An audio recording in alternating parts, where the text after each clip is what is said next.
Hello, my name is Jimmy, and this is the answer for people who's thinking the CR-V's is a little too small, and the Pilot, well, it has that third row that you're never really gonna use, the Passport, the middle ground.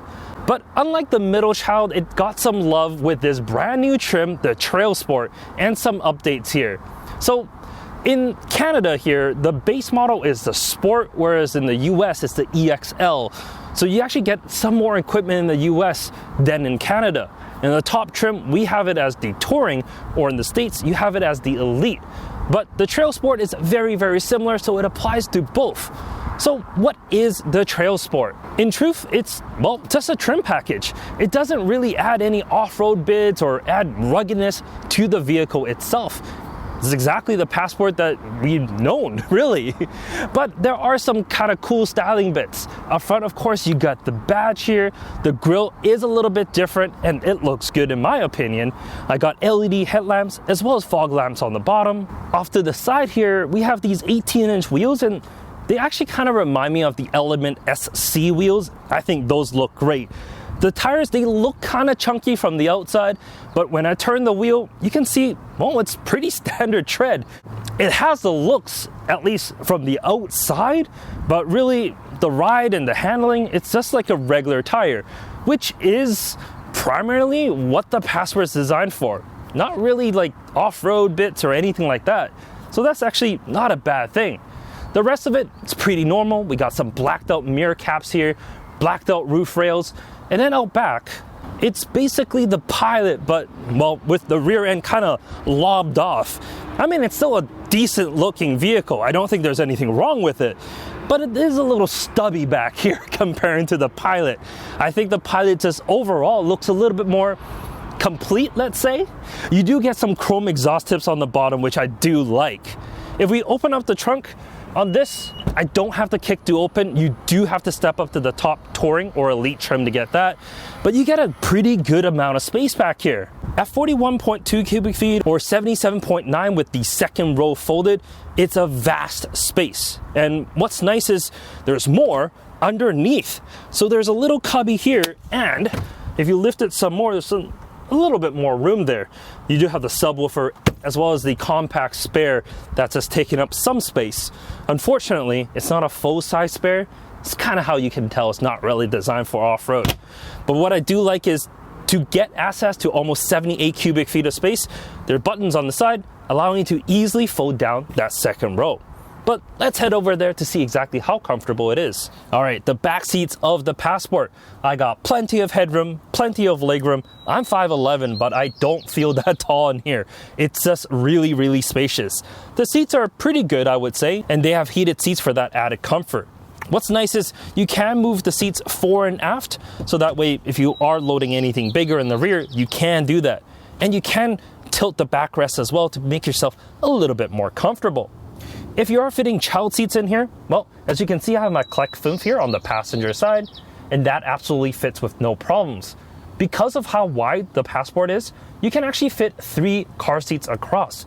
Here is a Kleck Flow in the center, in forward facing, and I have a Kleck Ling on the driver's side, and this infant seat fits with absolutely no problems. And I can glide this easily into the vehicle as the doors open nice and wide. The Passport actually includes a set of lower anchors for the middle seat, so you're able to install a seat in the center with ease. That's enough about back here, let's go to the front.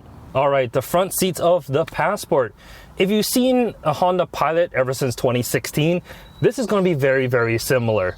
There really hasn't been that much in terms of improvements, but there are a few.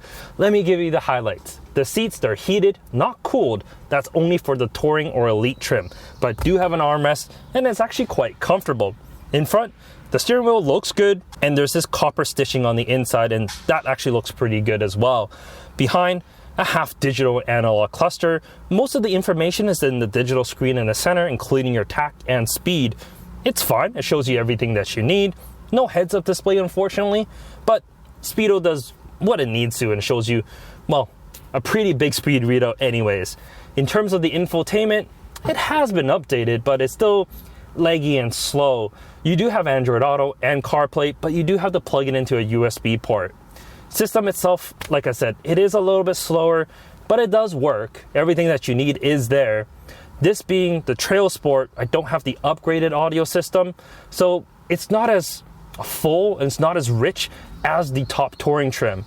But for most people, I think it's going to be okay. The climate control is a tri-zone climate control, which means the driver, passenger, as well as the occupants in the rear can have their own temperature. And that's also a really nice touch. Qi wireless charger, push button shifter, and a large cubby in the center to store all your things. It's actually massive in here. My camera with the big lens fits inside. It's actually quite big in that. Overall, the Passport interior is absolutely fine. There's nothing in here that says it's the best in class or anything like that. There are definitely better options. It is dated, but everything works. It's low gloss and it just looks fine. There's nothing that, will wow your friends or anything like that. But when it comes to functionality, everything is where you expect it and it just works. But let's go for a drive and feel, how this Passport is like on the road. All right, on the road with the Passport. Underneath the hood, we get a 3.5 liter V6. Good old V6 power, none of that 4 cylinders and turbocharging in here. 9-speed automatic, goes through all 4 wheels. Here in Canada, all-wheel drive is standard. There isn't a sport mode, but you do have different drive modes of normal, snow, mud, and sand. But let's put it in normal. Let's turn VSA off here. And let's see what it does with a quick acceleration test. It's not bad. It's actually decently quick and actually sounds good. That's the best thing about V6. It's just a smooth sounding engine. The 4 cylinders, I love a good turbocharged 4-cylinder. You get that glob of torque at the base of the RPM range. But a V6 makes you work for it. Sure, with fuel prices the way they are, you're not gonna really push this engine out, but when you do, it's just more rewarding, and I do like that. In terms of the way it drives, it's pretty unremarkable. It drives well, I guess, but it's nothing that says, it has an amazing suspension or handling package. Doesn't really have that. It drives like a regular vehicle does. It is lifted comparing to the Pilot, so you get more ground clearance, which is nice if you're going to be taking this off-road. But if you are, I do recommend probably switching out these tires for proper all-terrains. It's just going to be better. These are really on-road tires, let's be honest. They just look like off-road tires on the outside, definitely not to tread. But because they are kind of normal tires, it just means that on the road, it's decently quiet in here. It's, just better and more of a relaxing place to be when you're driving on the highway, and who wouldn't want that? And when you're driving on the highway, you got all the adaptive cruise control and lane keep assist to keep you nice and safe. Everything just works the way you expect it. There's nothing crazy about this car. It's not new tech. It's old tech. But there's nothing wrong with old tech when it works. And this is just a really good recipe, and everything in here just works. That's what it comes down to. You don't have to think twice about it. You don't have to worry about turbos letting go. It's a good old J Series V6 that's been around forever. And you just have less to worry about in here. This is a really good package for someone that's gonna be taking this kind of for camping trips or for overlanding. Because, it's a good V6 power plant. There's plenty of space inside here for most of what you need. You get a 115 volt outlet here in the center, as well as you get a 12 volt outlet all the way in the back. So if you decide to put a fridge in the back, you have that hookup, and it's a really big trunk space. It really is. Roof racks on the top to put in your rooftop tent. Why not? It has everything that you really need. That's what it comes down to. The only thing is price. The Passport here isn't cheap. As equipped here, it's 49,000 somewhat Canadian dollars, which basically is 50,000 Canadian. And at 50,000, it's quite a bit of money. Sure, if you really want a proper off-roader like a Jeep Grand Cherokee, that is going to be more. But a Santa Fe is going to cost you less. A Venza is going to cost you less. But both of those are a little bit smaller than this. But the Santa Fe has a few things that's up its sleeve that's kind of good as well.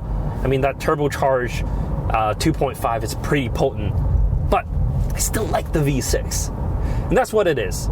You know, this one's a little bit more old school with just the way that it is overall. There's nothing wrong with it. If you like that, you're not gonna go wrong. Let's just put it that way, picking the Passport over the others. And that's really it. If you have any questions, leave it in the comment section down below, and I'll be sure to get back to you from there. Thank you so much for watching, and have a great day. Take care.